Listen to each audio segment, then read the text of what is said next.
It's time to feel the rage. Welcome to Film Rage, where we talk movies in theaters, streaming, and classic films as well.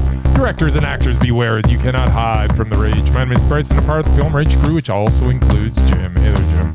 Hey, Bryce. And also we have the Whoa, wait a second. Where's Merman? He's working hard for his money.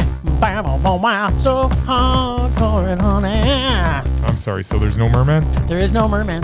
Okay, well, everybody might as well stop listening. That's right. It's, you know what? We're not going to get a Merman minute. We're not going to get, what's amazing Merman predict? Wow, we don't even have amazing Merman predictions? No. We got nothing. Why are we even doing this today, then? Let's turn everything off. Yeah, we'll power through, but okay. Whatever. Well, you know what? We haven't talked to everybody in 2 weeks, so, you know, between you and me blabbing through this whole episode, there wouldn't have been any time for Murray anyway. All right, fair enough. So with the introductions out of the way, let's rage on. Well, thanks to all been supporting us. If you love our independent podcast, please like, subscribe, share, and give us a 5-star rating on your listening platform, or support us and join the Film Rage community by joining our membership at buymeacoffee.com/FilmRageYYC. If you cannot commit to a membership, you can still buy us a movie rental and dare us to see a terrible film, just like David did this week. He hasn't given us the movie yet, but he has bought us a movie rental. So what? Thank you. Yes. David sent us money, and he said, this is basic, and I don't know if that meant us, but then he said, but I love your podcast. So, and we love you, David, because you know what? The thing we love more than this podcast is money. So anybody who wants to give it to us, we're happy.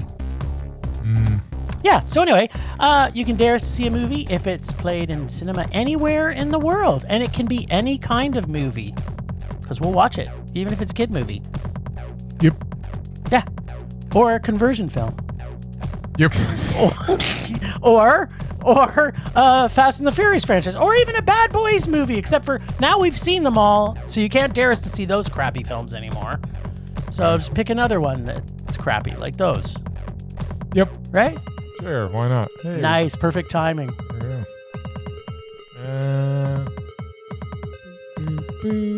What? This is really groovy, actually. We never get to here, because usually we're done all this, but this feels like it's an alarm for your senses. It's like, everybody's ready for this. It's like an alarm. So there's no Merman predicts? No, nothing, honey.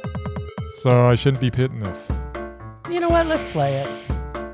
What would the amazing man predict if he was here this week? You see, what would the amazing man predict? Would he predict a rage? It's not the same without him looking at you with disdain. Yeah, and complaining. I hate this music. This is the worst segment that we have. Rawr. Or do my best Eeyore. Actually, you do a better Eeyore than I do. Do your best Murray as Eeyore. Why are you putting me on the spot? Oh, bother. Oh, bother. This music is terrible. I lost my tail. There you go. Murr, we miss you. And we're not going to see Murr for a bunch of weeks because he's got jobs. He's working. He's working for film. How many jobs does he have? He's now officially got 4. 4 jobs. Again, like he has 0 or 4. That's kind of the magic number with the Murr. So it's like, Murray, are you working? No, I can't afford anything. Now I've got 4 jobs. I can afford everything. Yeah, there you go. Good times. All right, so we have a couple of movies that we saw the previous week that we didn't get to talk about. Yes, first of them was a kiddie movie, because now we watch everything. That's right, apparently. And even if it's a kiddie movie. That's right. Or a movie that looks so bad that it was made for TV, or conversion flicks we're going to see. And rom-coms. Rom-coms. Yeah. Oh, yeah, there'll be lots of those. No more avoiding the rom-coms. Ugh. Or the Christian. I don't know what's worse, the Christian conversion films or the rom-coms. Little from column A, little from column B. Yeah, tough to say. The one I'm most excited though is the kids movies though, because those are going to be better than the other ones. They're going to definitely be better than the other ones. Speaking of that, Inside Out 2 is the one we're talking about. I think it's still number 1 at the box office, so this might still be topical, even though it's a couple weeks old. Yeah. You know, I don't think a lot of our listeners go to kids movies. They probably listen to us because we chose not to do kids movies. Yeah, well, tough. David, tell us if you like kids movies when you send us something. There you go. So yeah, this is Inside Out 2, and it is a sequel to Inside Out. Not Inside Out 1. No, it's just called Inside Out. Oh. And this is Inside Out 2, which is the sequel. The whole thing is same idea as the first one. You got this kid, and we're going through, we're seeing her insides. Yes, and then we also see her outside. Which is kind of a metaphor for her emotions. Mm-hmm. Yes. So, you got all the big hitters, but this time we get a little, the big hitters were like anger and fear and what else did we have? The first Sadness was in the first and joy. one. And joy. Yeah, joy was a big one, played by Amy Poehler. She's the biggest one. But this time we get a little anxiety. Ooh. And embarrassment. He's so cool. Embarrassment's pretty cool. But yeah, I mean, basically same idea as the first one, although now she is what is she, like pubescent? 13, 12, pubescent. 13? I don't know. What would she be? She's physically pubescent because they press the puberty button. They press the puberty button. Mm-hmm. All right, so what is that? Does that happen when, like, you're 26? I don't know. It could. I still haven't hit puberty, so I'm waiting for that to happen. At any rate, my balls have dropped, but there's no hair on them. Mine won't stop. Mine won't stop dropping, Jim. Sorry, what were we talking about? We were talking about our balls, but puberty, it comes, I think, depends on who you are, but it can be as young as 10 probably. So basically, exact same setup as the first one, only she's older now. Except that this one takes place at a hockey camp. Yes. Which is kind of weird because I didn't think hockey was that big a deal, but I guess it's... Hockey's cool. I guess, well... I mean, we know that. We live in Canada. Is hockey cool? It's pretty damn cool. Well, it's cool because when you're in the arena, it's on ice. It's on ice, but I don't know. It's pretty cool. Yeah, hockey. I love hockey. It's the only real sport. It's the only true sport there is, but it's my opinion. It's the only real sport. Soccer is probably a real sport. So then she went to the only real sport camp. That's right, which is hockey. A close second would be soccer. So it's not the only real sport. Yeah, there's other ones, but there's a lot that people claim are sports, but they're not sports. So yeah, same thing as the first one. You get to run through the emotions. We get to see, her in her everyday life and how these emotions take over every now and then, and how it affects things. And Amy Poehler's back as Joy. She, is a voice actress. I don't know. She doesn't do a lot for me. But yeah, she's fine. Just like in the first one, Lewis Black tends to steal every scene that he's in as Anger. Casting Lewis Black as Anger is kind of a no-brainer, but it's also genius. Yeah. This time around, though, we get Paul Walter Hauser as Embarrassment, who just does a fantastic job. He doesn't say much. He doesn't say much. But does he say anything? Oh yeah, he says stuff, okay. but it's the way he says it. Yeah, well, that's with him with everything. And then we get Maya Hawke. That would be Ethan's daughter. Oh. Yes, as Anxiety. Nice. Which we didn't have before. So no, we didn't. Exciting. That happens in puberty, I guess. Does it? Yeah, I guess. I don't know. I thought you hadn't hit puberty. I haven't ever had anxiety, so I wouldn't know. Never in your life? No, because it comes during puberty. Anyways, this was a kid's movie. Yeah. So what was it? It was well, and it had some funny moments. I mean, Anxiety did nothing for me, but Embarrassment was funny. Anger was funny. Yeah. Were they funny enough to make this not a rage is the question. I mean, here's the thing. When we review kids' movies, we're not kids, so you have to still judge it on whether you were entertained, personally, not whether or not this was good for kids. I was entertained just enough to give it a meh. All right. Well, that's a win for Disney is what I would say. But that's all they need. Yeah, exactly. When I want to know, though, what I really want to know is, when did kids' movies get so fucking complicated?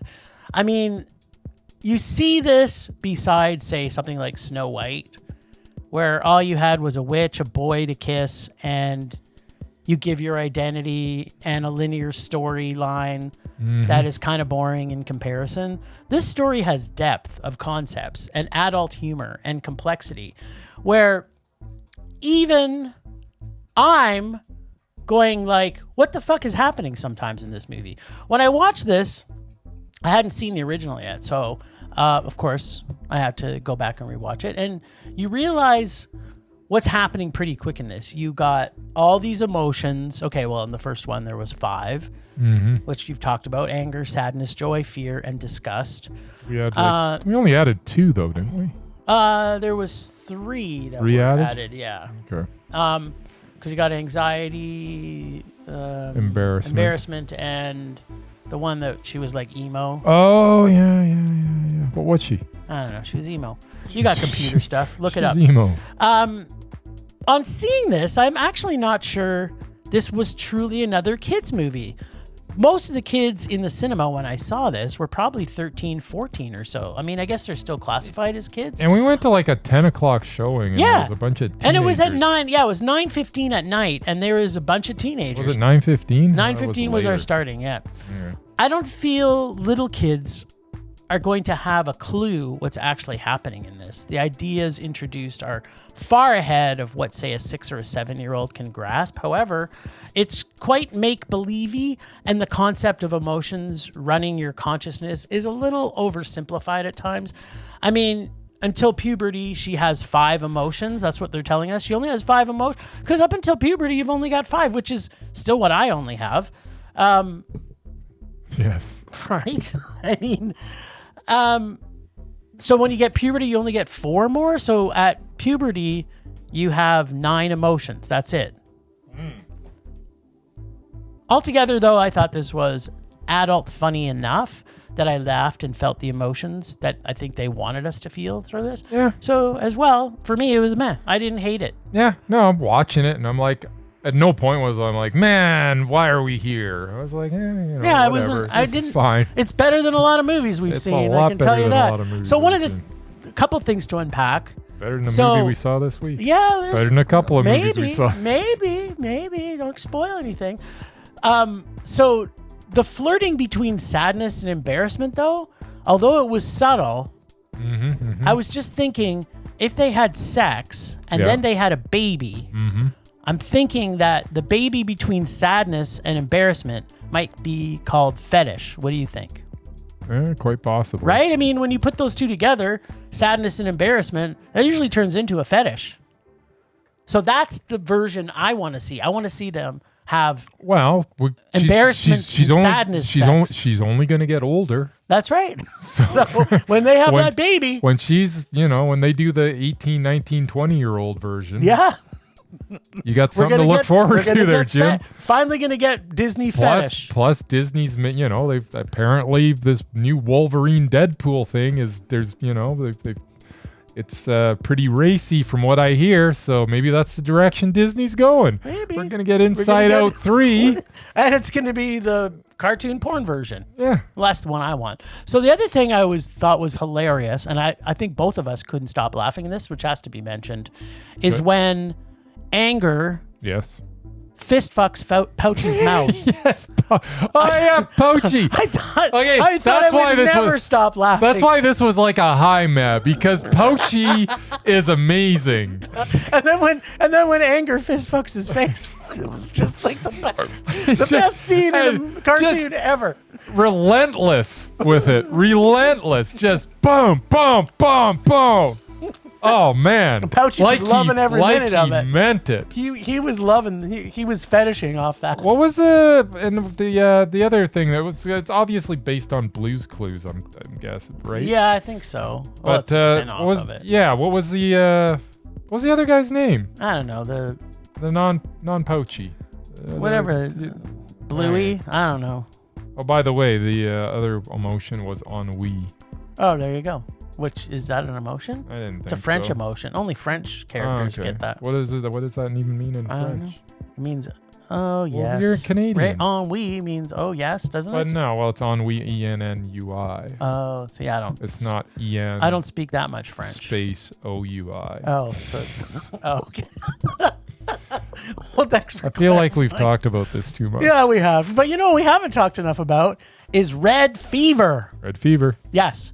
So this doc is about cultural appropriation, indigenous pride, historical knowledge, and a whole bunch of other stuff. It takes us through fashion, sports, politics, and nature. We go from Iqaluit to Igloolik in Canada to the U.S., where most of this film actually takes place. And I know as far as indigenous people are concerned, they don't really see nation lines like our colonizing people that we are.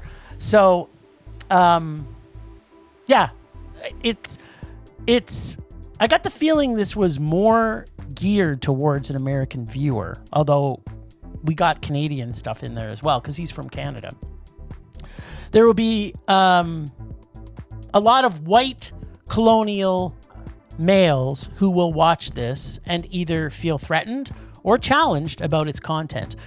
I have to admit, at times I started down that path also. Ultimately, though, this film, I feel there is there to show us one major point, which I have brought, or should say, which I've bought into for a long time. We would have been better off if the colonists did not do what they did, and instead they actually try and learn more from the indigenous people because they could have taught us a lot more than we taught them, which I still believe to this day. If this would have happened, I think maybe that we wouldn't be in the existing shitstorm of political crap fest that we are in now. However, I think the culture which all Europeans came from, that of a monarchy where fundamentally you have people better than others, tends to breed a lack of how things could have been better. But if your culture started with everybody being equal and all people in the tribe are honored for who they are, wouldn't that be a much better place that we could live in right now? Yep. And that's what this doc is telling us. I love the education of the historical items that I am positive was a learning experience for pretty much everyone seeing this. I think there are some important takeaways from this that, to be honest, I didn't see why there was such issues at first. But as the film continued, I slowly realized that appropriation looks different depending on what side of the fence you're looking at. This film does give a lot of information to us in a short period of time. This is another doc that is trying to get its message to us in a tight 1 hour and 45 minute message. The issue is it needs to be a mini-series to truly do these issues and messages justice. I like the learning, but the film takes single moments in history and tries to prove a very broad point. I liked it. It was meh.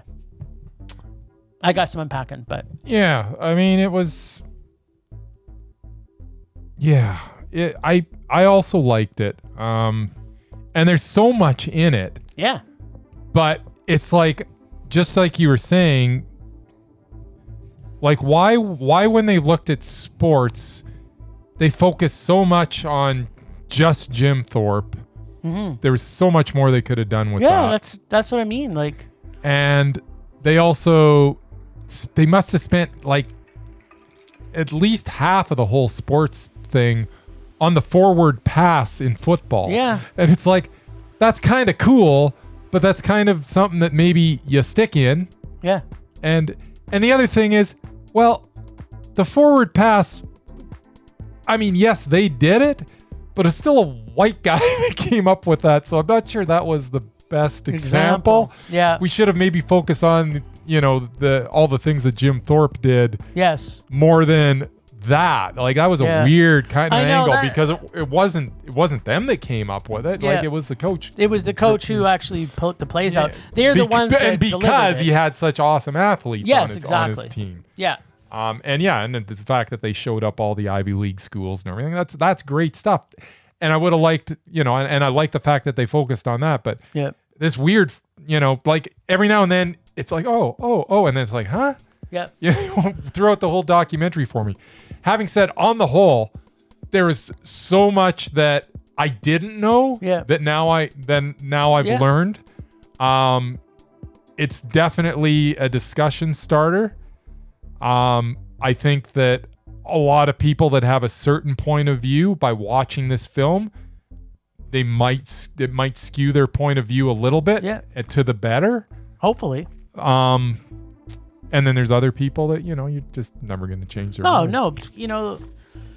I don't know how many times that we in Canada, I'm not sure about the States, but in Canada, we've got Truth and Reconciliation that's, it started 20 years ago and it's gone nowhere still. So that pisses me off to no ends. And I think to myself that, the points that they're trying to make in that film, I really wish this was a mini series. I really do. I would think they could have taken 2 hours on each one of those points, because when you talk about the fashion, for example, they could have done an hour on each of them at least. I feel. Yeah. And I don't think it needed to be more than an hour. Well, but they only were stuck on the one point, so I think they would. Yeah, no, they could have got, but they would have got more. They still could have done it. Anyways, it doesn't matter how long. An hour and 47 minutes per an hour episode. An hour and 40 minutes per episode is insane. But I digress. I'll be the first to admit, though, there were some things in this where it made me look at things a little bit different. 100%. And I'd like to think that I'm fairly enlightened, but I had some learning to do. And then, after this, I did look into some certain things because I just want to say, I'm like, really? Is that? And you know what? Documentary's pretty accurate on everything. Yeah. They after doing a little research, it's like, huh.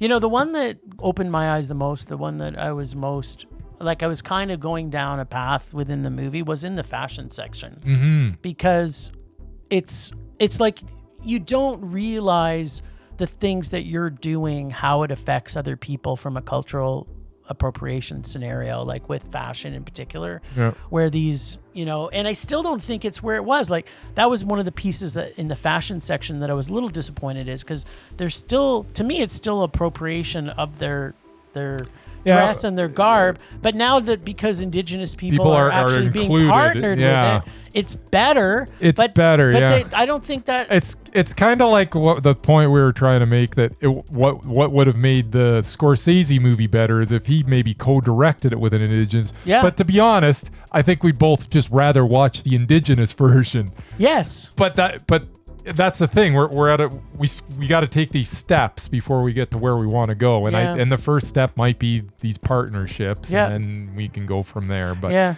because that's just the way society goes. But it's the too much too quick sometimes just doesn't fly. No, people go, what are you trying to do? Yeah. Like, the one piece that I think everybody could take away was there's some designs that the fashion world came out with, which are not things that are technically supposed to be shared. Yeah. It's a very spiritual dress that is worn, and it gets that's a really cool exploited. That's a completely cool design. Yeah. I mean, it is a bit of an homage to the Indigenous communities, but it's kind of like, someone walking around with an upside down cross walking through the Catholic space, or I don't know, something equivalent to the Muslim community, where it's like you can really offend people if you don't do certain things. So, I think the message, though, is that, let's fix this shit. Like, let's get it right. Yeah. Stop with this fucking tomahawk chop shit. That's just that's ridiculous. Just brutal. Yeah. All right. Well, I still think the Chiefs should just change their name to the Chefs. Why not? Yeah. They also chop stuff as a chef. Exactly. Then they could do the chop, but it'd be like a chef. But then they're chopping vegetables, chopping carrots and broccoli. That's right. My lady, chopping she broccoli. went downtown. She bought some broccoli. She brought it home. And now she's chopping broccoli. Chopping broccoli. She chopping broccoli. Totally. Imagine at the football game seeing that. Chopping broccoli. That'd be awesome. Totally. All right. All right. Well, this last week, so that catches us up to this week. Yes. And we're only 20 minutes in. So we saw the Bikeriders. The Bikeriders. Yeah. Yes. I have Murray's rating on this. I did get that. Okay. So the Murray gave this a high meh. A high meh? He did. And the reason he gave it a high meh is that he really liked all the acting and blah, blah, blah. He doesn't like motorcycles, so that's why it's only a high meh. He says if he wouldn't like motorcycles, it would have been a Mondo. That's so Murray. I know, right? So, biopic, period piece, motorcycle. Oh, sorry. That's not what I want to say. I want to say biopic, period piece, motorcycles. Oh, my.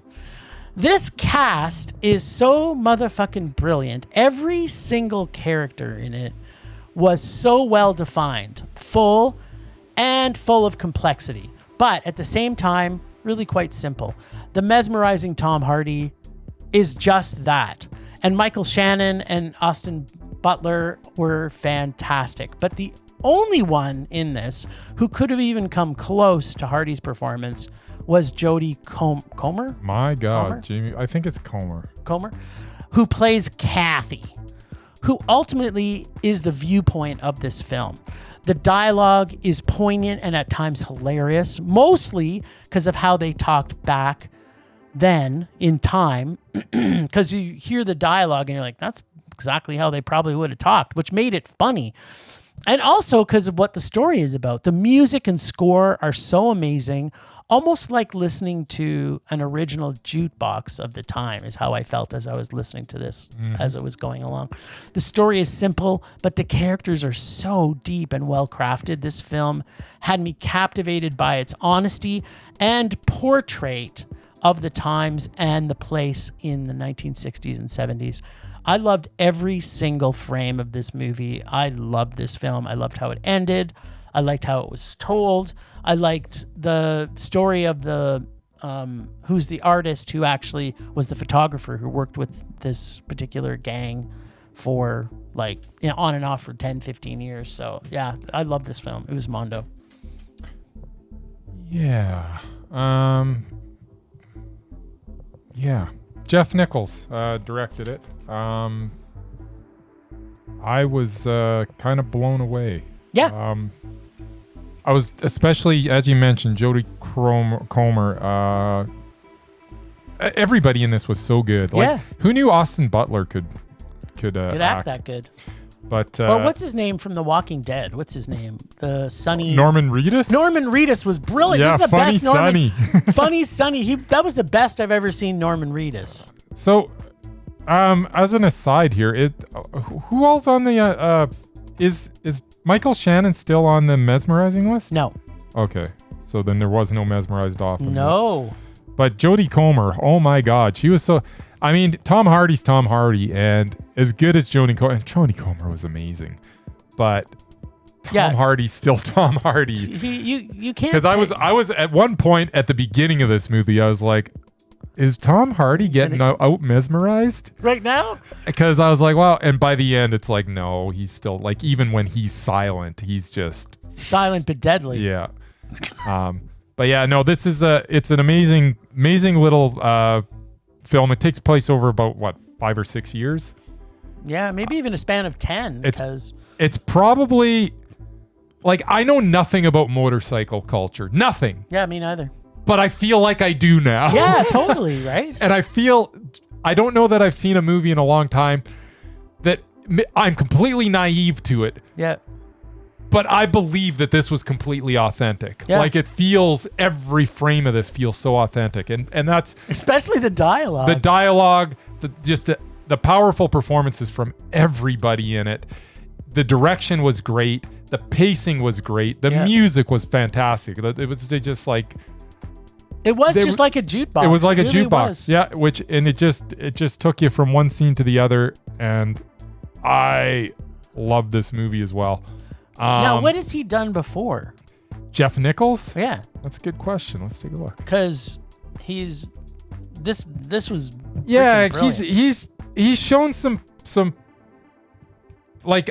I don't know if you remember Mud with what's his head. Yeah. I really enjoyed that. Yeah, Mud was Mondo for me. Yeah, Mud was Mondo.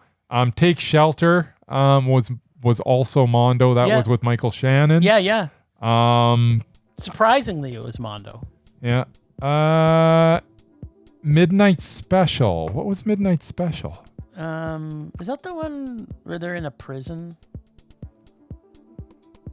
Because he's got 1, 2, 3, 4, 5 as a director, and we might be considering this guy as undoubted. Midnight Special. It stars. It has Michael Shannon in it and Adam Driver in it. Right. It was also Mondo. Yeah.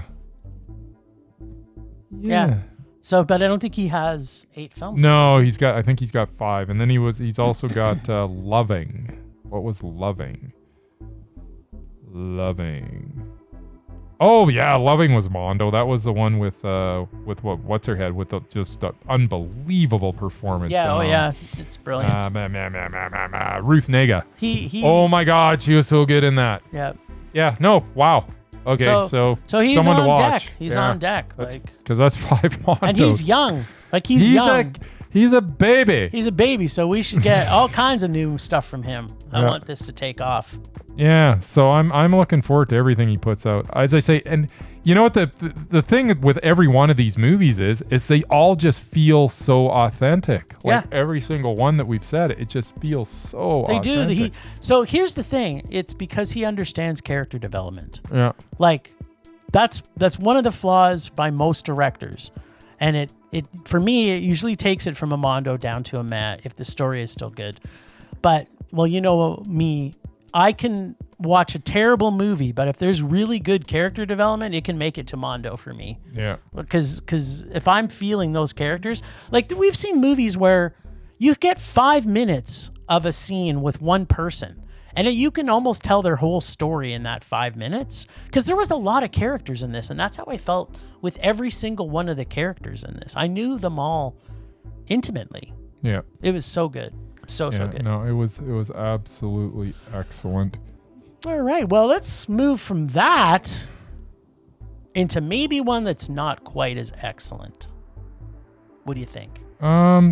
If we're comparing the Exorcism to the Bikeriders, they both had the word "the" in it. Yeah, and that's about where the comparison should stop, and they shouldn't be said in the same sentence ever again. No, because one was tremendous. Well, just wait, don't spoil anything. And one was even better. But what did you think first, Jim? Okay. So first off, Murray gave The Exorcism a low meh. Really? Mostly because of the last 30 minutes, which was kind of the reason that it was also anyway. But it also had his boy Russell Crowe in it, so you know his Rusty Crowe, good old Rusty. I don't even know what to say about this movie. This movie's a mess. They're doing a remake of The Exorcist, but they can't say that. No. I guess, yeah. But while doing it, Malik the demon shows up and possesses Russell Crowe. Yeah. But really, really slowly. Well, before that, he over a couple of hours. Yeah, but he possessed somebody else before that. Yeah, who in like the first scene, he possessed someone who was playing the same character. Yeah, so apparently, if anybody that plays this character is going to get possessed, I guess that's. I guess I don't know. I don't know what could be. Yeah. Well, all the while, slowly over a couple of hours, he gets possessed. While he deals with his past of getting raped by a priest and his wife dies and his daughter is back and kicked out of school. But now she is living with him after he was drunk and went through rehab. We get the patented demon crackling, and you remember that was the best scene in the movie. Well, it was for It had me very excited. You were excited. I knew it was coming. Yep. I said, the crackling is a coming. And when it happened, if I could have done cartwheels, if I could have done the Exorcist walk on my fingers behind my back down the stairs, that's exactly what I would have done. There you go. So yeah, we get demon crackling, we get demon magic, we get Jesus cross magic, Catholic magic. Niles Crane comes back to Hollywood to play a priest version of his character. Why did he come back for this? But it was nice to see him. Yeah, it was nice to see him. But he basically plays Niles Crane on Fraser. Yeah, he does. Yeah. Russell does his best as a bad dad, rehabbing actor. And the cast, they were all okay. Like, I didn't hate any. It was weird. I didn't really hate any of the cast. The movie was just really, really boring.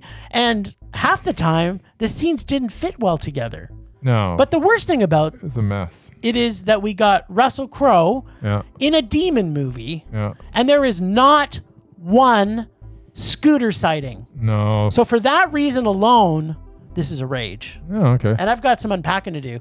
But if you're going to put motherfucking Russell Crowe in a motherfucking demon movie, the rule is scooter, Mondo. Yeah. No scooter, rage. So in this movie, I was so confused. What was Sam Worthington doing there? Like, did he take over the role from Russell Crowe? Like, I didn't even know what was going on. At the end, I think they were going to do that. Yeah. But, so what was he there? Is that before? a normal thing that you got your? This isn't a play. You don't have an understudy. I don't know. Like what? But I think he was a character in the movie. He was a character in the movie, and then they made him. They pushed him into this is just another one of the things about this movie. I was very confused. They don't by know that. anything, or that. And they were like buddy. I don't know. I didn't know what was going on. Like they didn't. There was really nothing explained, and there's scenes where it goes from one scene to the next scene. Like at the end when it's like, okay, now Niles and his daughter and whatever's locked up, and it was like, what? Yeah. She's like, it was just like scenes were all of a sudden magically there. I hated every single thing about this movie except what? Adam Goldberg as Peter the director. Yeah. Adam Goldberg. Yeah, he was good. He was very good, and he has 2 scenes in this that he is so good in. But that is nowhere near enough to make this recommendable on by any stretch of the imagination. No. This is a piece of garbage. The fact that it didn't get released for who the hell knows how long, but apparently this is one of those ones that sitting on the fence for 5 years. Yeah, that just sat there collecting dust, and somebody then finally, edited it over COVID. Yeah, and then they've decided, well, we did spend the money to get Russell Crowe in it, so I guess we should probably try and release it and get something back for it. Yeah. He was skinnier, Russell Crowe, in this. It was that long ago. He wasn't that skinny. But he's certainly a lot skinnier than the Pope's Exorcist. Yeah, he wasn't as bloated as he was in the Pope's Exorcist. I mean, maybe the scooter scene wouldn't have been as good. Maybe that's why they edited the scooter scene out, because it wouldn't have been nearly as funny. This was garbage. This was rage. Yeah. This was so bad. I hated this movie. What did you want to unpack? Because it just... By the way, what was with the relationship between the daughter and the lead actress? Was that supposed to be like a lesbian thing? Yeah, it was a totally lesbian thing. Okay, and what purpose was that serving? It just so they could have some LGBTQ.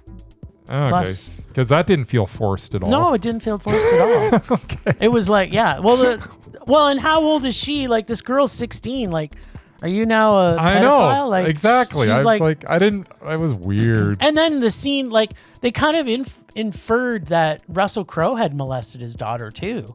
Yeah. Like, it was like, what?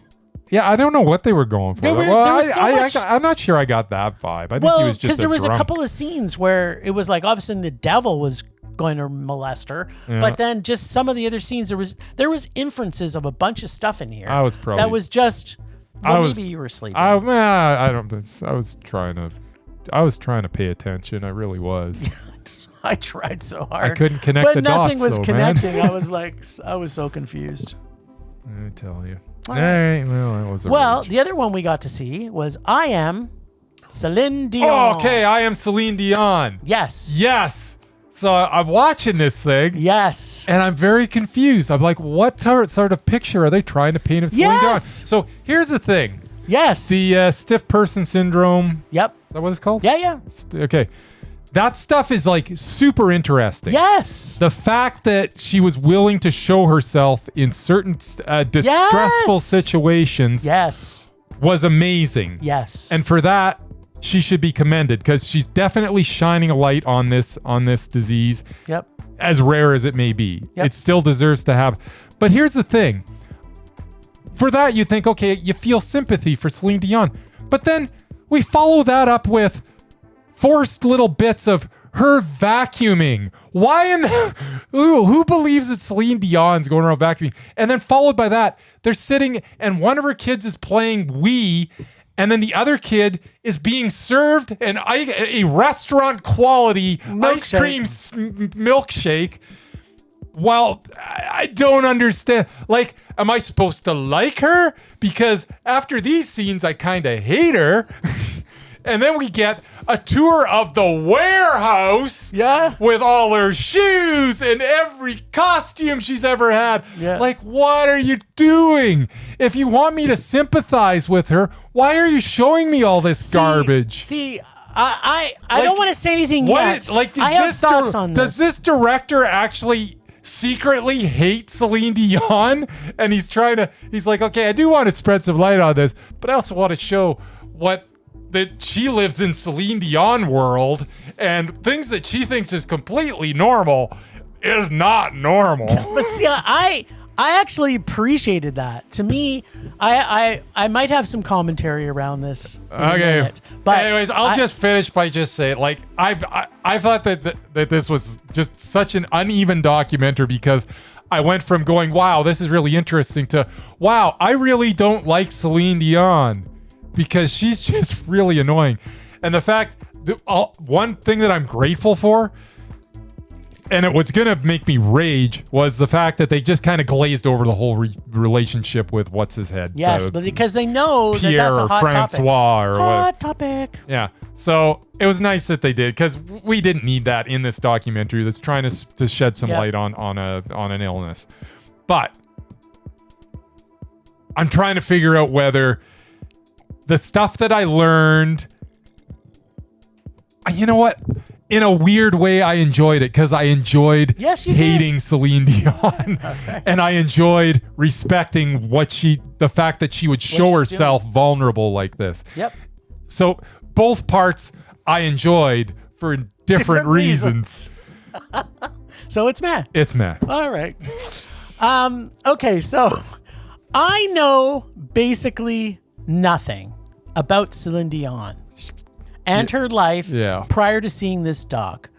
What I did know was that she had one of the most diverse ranges of voice of all singers in the world. She is a Canadian, and that she was a victim of a pedophile groomer from the age of 12. These are the things that I know about Celine Dion. So,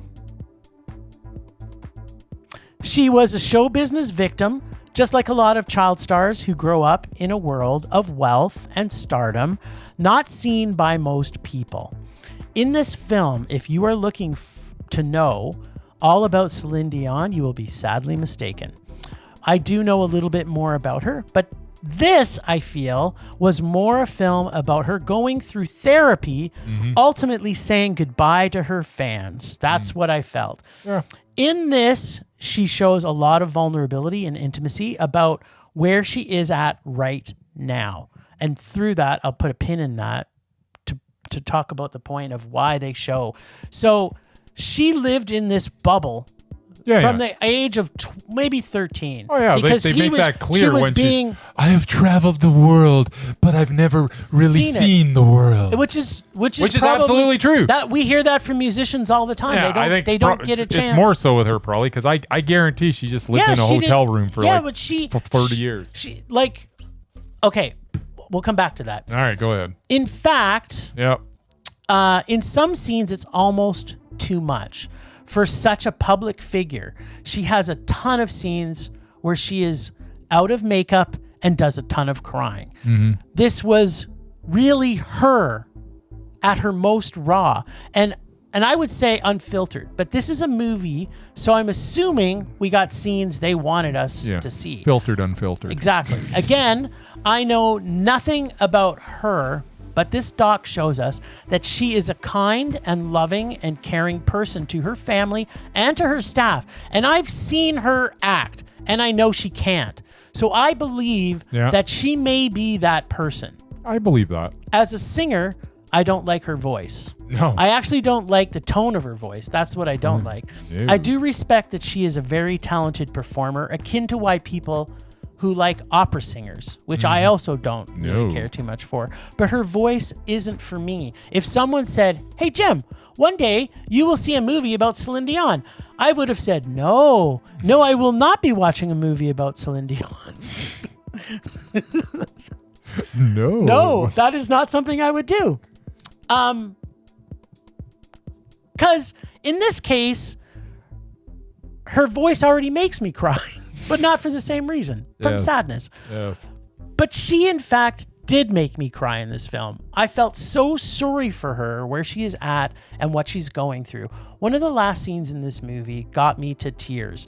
Overall, I was convinced before I saw this, I would absolutely hate it. Just like I do her voice. Mm-hmm. But it didn't. Nope. I thought this was a really good journey of seeing her so attached to things like her warehouse of crap. And I felt, and I don't think the director did a really good job at this, but bringing her to a point in her life where it's like that, none of that matters. And I think that's the journey that I liked. I just don't think the director did a good job of that. I think he could have done a better job of that. Because if that's the journey that you took, that's not the journey I took. Yes. And so then the director failed me. Yes, he did. But I think there's enough in there, like the fact of showing where she... It felt choppy to me because they're showing this and then they're showing that, and there's no tie between them really. It's just, look at how wonderful, my lifestyle is, and look at this.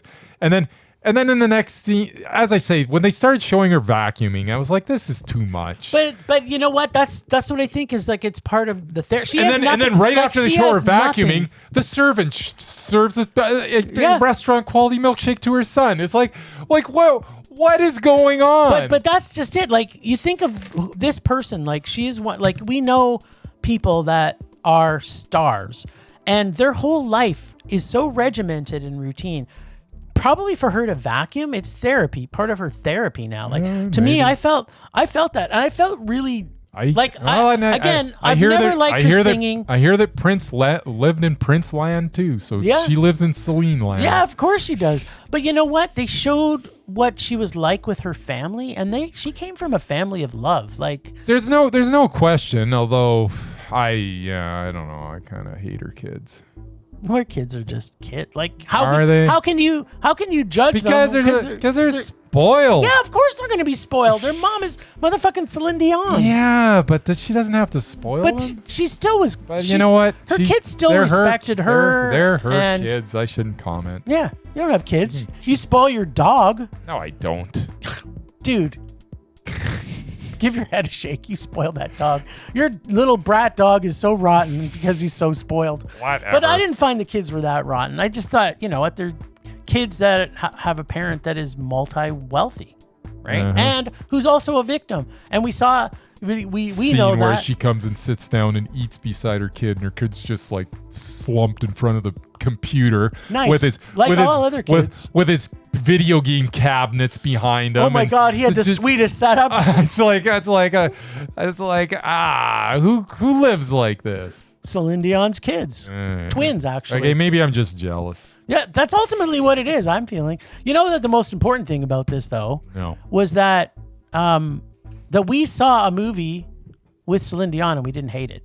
Yeah, which is freaking amazing. Like, it's absolutely amazing. Like, if someone asked me, should I watch this movie? I'd say, yeah. I think you should. You should. I think so too. If someone said, you know what, I really don't like Celine Dion, should I watch this movie? I'd say, yeah. You should. You probably should.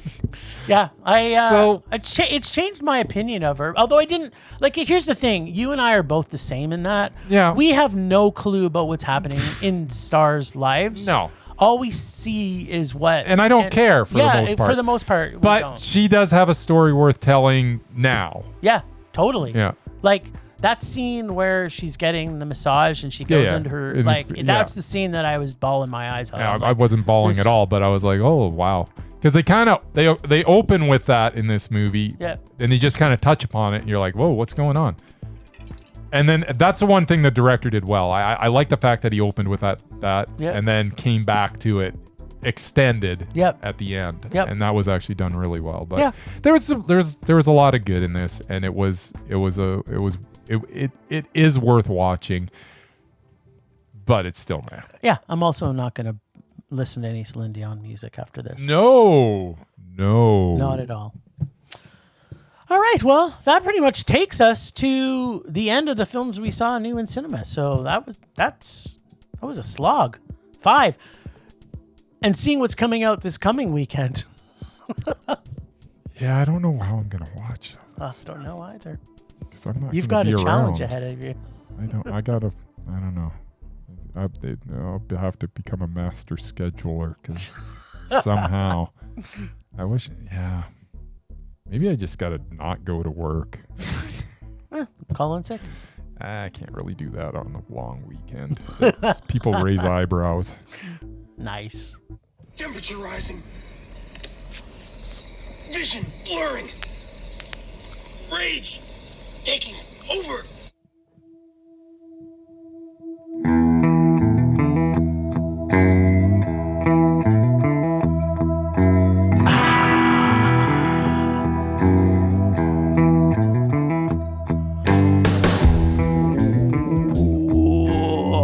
My sweet, sweet rage. How I love you so. All right, my rage this week is fucking kids in fucking movie theaters because they don't shut the fuck up the entire movie. Like, kids are worse. Like, we've been into movie theaters where adults are fucking idiots. But when kids are there, they just can't help it because they're complete idiots. So we go and see Inside Out 2. Right. And there's all these 12, 13, 14-year-old girls watching this. There were a lot of them. And they were just talking nonstop through the entire movie. Were they? Yeah. I didn't even notice. Well, normally I don't. And I tuned it out after a while, but it's just like, shut up already. All right. That's my rage. It's a pretty simple one. Otherwise, the other one might have been, I didn't get enough Scooter, but I mean, that's a given. And if we found out that you got no Scooter, I got my no friend. Scooter. That's right. And we found out there is going to be a Pope's Exorcist 2. And if there's no Scooter in that, Russell Crowe, you better watch yourself because that's heading for a rage.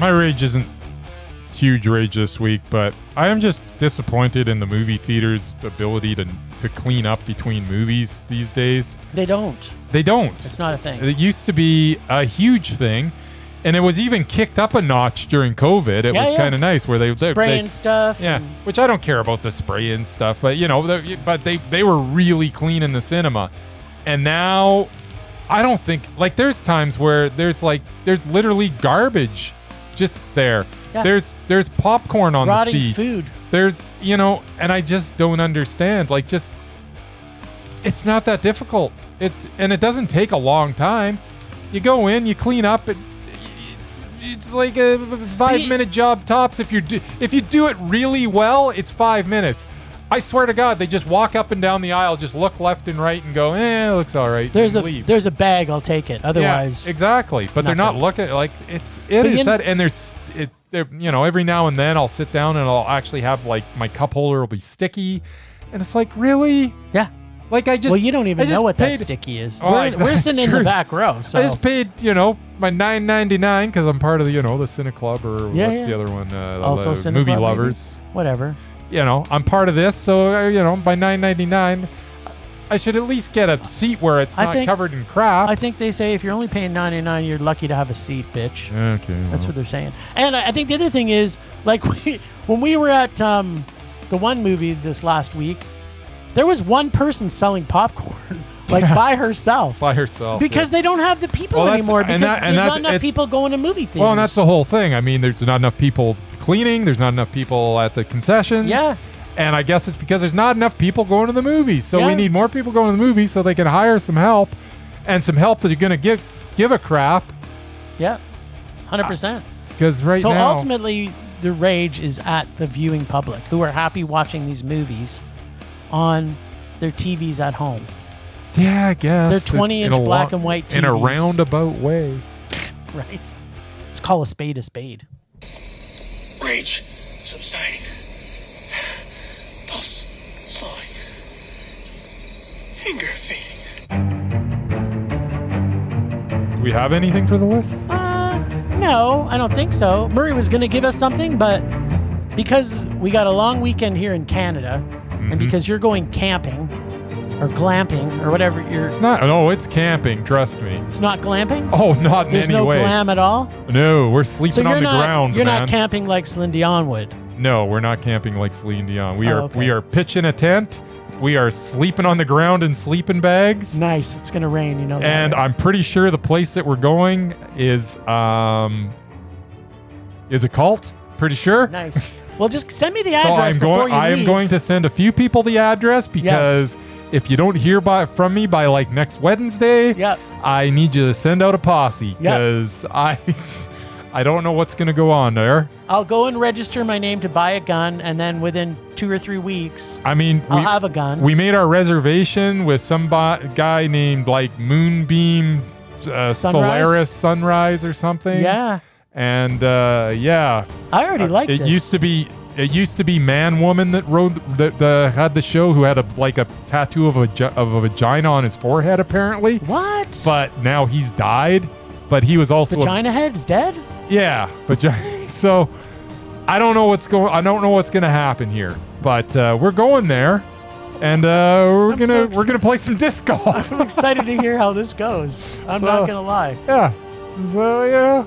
So just for everybody, because next week Bryce will have limited access to technology. I'm going to try to watch what I can. I'm trying to see if he's going to see as many movies as I see next week. But on top likely. of that, he's not going to get much streaming. So next week we will not have a Rage or Dare. Yeah, and we will not have anything for the list unless something comes out that we need to put somebody forward. So. All right. Yeah. So are you still going to do I guess we'll wait until the Rage or Dare segment, which is coming up right now. Yeah.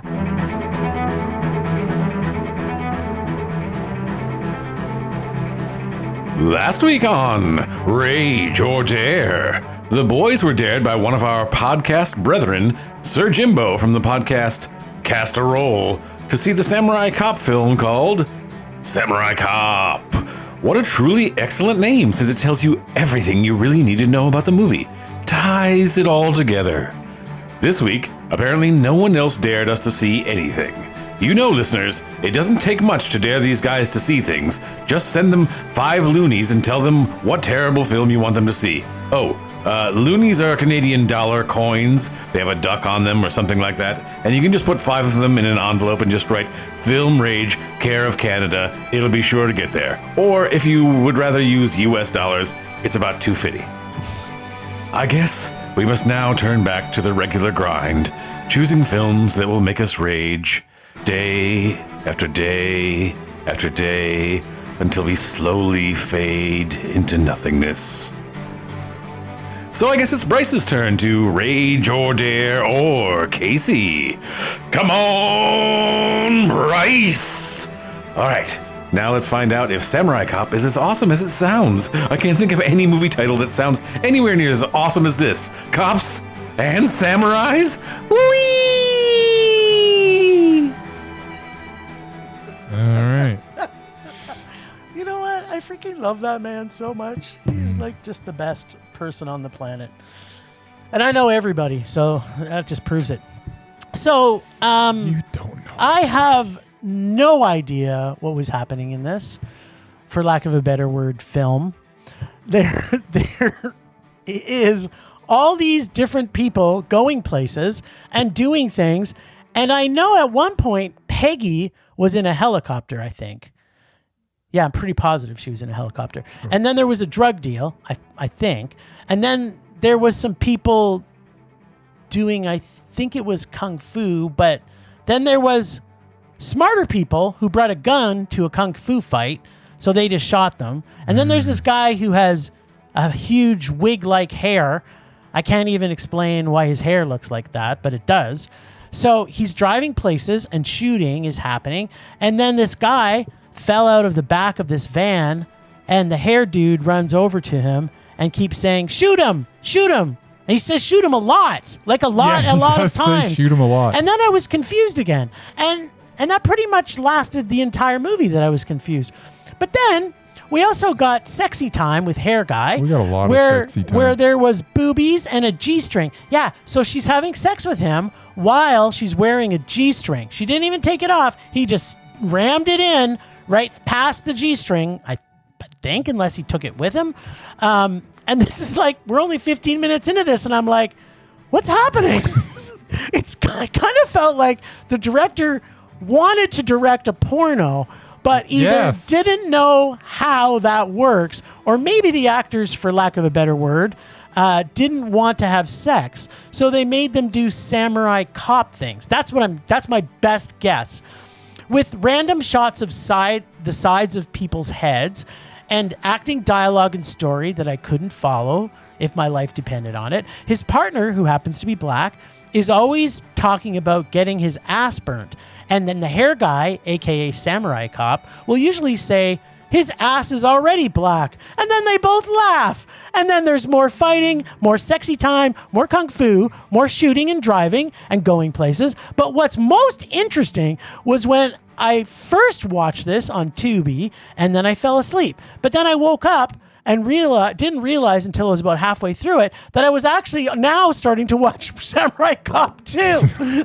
So I kept watching, and although I was just as confused as when I thought I was only watching part 1, I was just so completely confused at both films. Okay. Ultimately, it didn't really matter. I couldn't follow whatever the story they were trying to convey. With all the confusion, bad editing, bad acting, bad FX, bad continuity, bad script, bad filming, bad sound, bad stunts, death scenes, and ultimately bad every single list that is included in any film closing credits. I had no clue what was happening through this entire movie, but I can tell you one thing. I loved every single minute of this movie. It is completely ridiculous. It was 100% Mondo. I love this movie. It was terrible. No but, or no, I'm kidding. No, it's awful. This movie's terrible. But I did enjoy watching it. I'm not gonna lie. There was points in this I was literally confused through the whole movie. It's a rage, but I truly loved watching this movie. It's a very confusing watch. I didn't know anything that was happening. No, I didn't know anything was happening. The microcosm for me of this whole movie is there's a scene where the dude actually is on fire. Yeah, that was okay. And when the fire when the fire goes out, you actually see the stuntman literally look up at the camera, looks nothing like the other guy, like he's not even the same ethnicity, and he literally looks up at the camera like clear as can be, and they don't even edit it out. No. They just leave it. That's this whole movie. It's just completely half-assed the whole way through. And you're right. I think this guy wanted to make a porno film. Yeah. And just got into it. It's like, what? Nobody's willing to have sex on camera? I mean, I can't show penetration? Yeah. So I don't know what was going on. It was very, very confusing. But yeah, just shoot him. Shoot him. Shoot him. Shoot him. I was just it's like, what is... What? Oh my God. This movie is, and the funny thing is I'm sitting there watching it. My girlfriend's parents are here. You're watching it with them? I wasn't watching it with them per se, but I put it on in the morning and they happened to walk into the room. During sexy time? Yeah, at one point, yeah, but that was part of what I don't think it's her mother watched at all, but her Did her dad give you a high five and go? Her dad's just like, "What are you like? This is awful." And then like 3 days later, he's like, "Why would you watch something like that?" I was like, "'Cause I had to." Wait, wait. Let's just go back there because Sadness and Embarrassment had a baby. Yes. And it's called Fetish. Yes. And Fetish made a movie called Samurai Cop. No. It's because you and I have a fetish for bad, horrible movies. I see. For the rage that inspires us. Yeah, this guy Matt Hannon, the actor that plays Joe Marshall, Captain Hare. He's just like, wow. Just wow is right. Just wow. And the off-color humor through the whole thing. I know, right? I mean, don't get me wrong. At some point, I'm sure 3 or 4 times I laughed because there was some funny stuff. There was some funny stuff, and there's so much of it. I mean, if you throw enough crap against the wall, some of it's gonna stick. But this was awful. This was a rage. It was just so freaking bad. Well done, Sir Jimbo. Yes. Well played. All right, little mister. Now, we won't be coming back next week for a rage, but you still got to pick something. Do I? Yeah, what do you want? Whose bucket do you want? What are my options again? You've got audience stare bag. Okay. You've got Casey's stare, yeah. You've got the Merman's bag of rage. Looks like Merman's got a bunch of stuff in there. Oh, has he got stuff in there? But not as much as I've got in mine. Look at all that good stuff. You know how much you like my stuff. Okay, which one? You know what? Just because there's so much of it, I'll take my chance with something. With all that's in there's got to be a few good ones in there. Yeah. They all can't. I'm pretty crap. sure there's something in there that you'll give a Mondo to. In fact, Maybe. You know what? I think I intentionally put a movie in there that is a Mondo just to surprise you as a gift. No, you didn't. You lie. I did not. All right. Okay, I have pulled something out of Jim's bag of rage. Yes. Let's have it.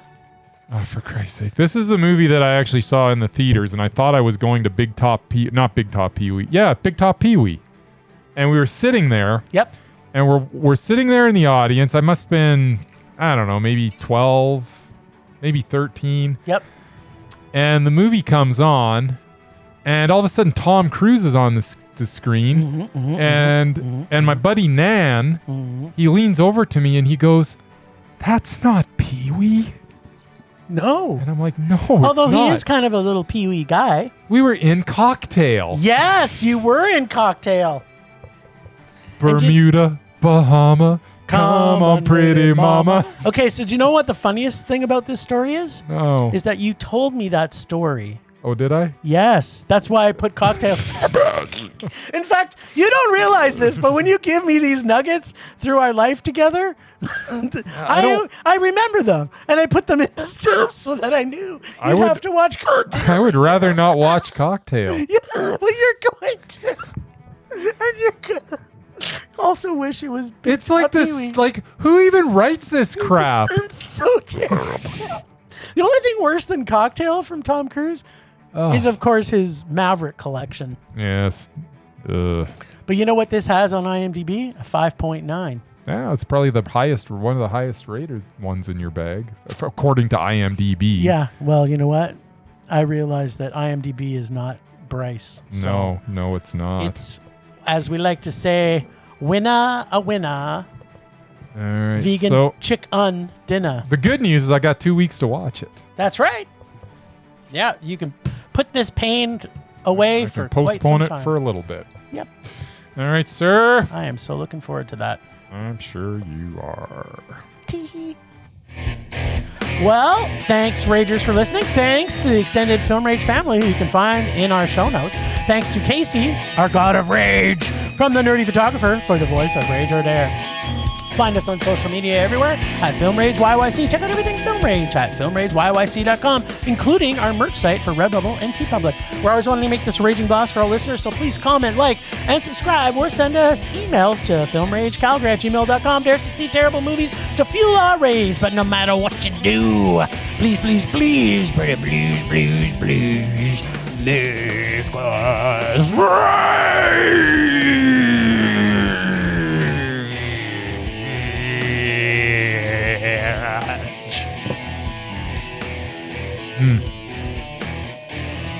Rage on.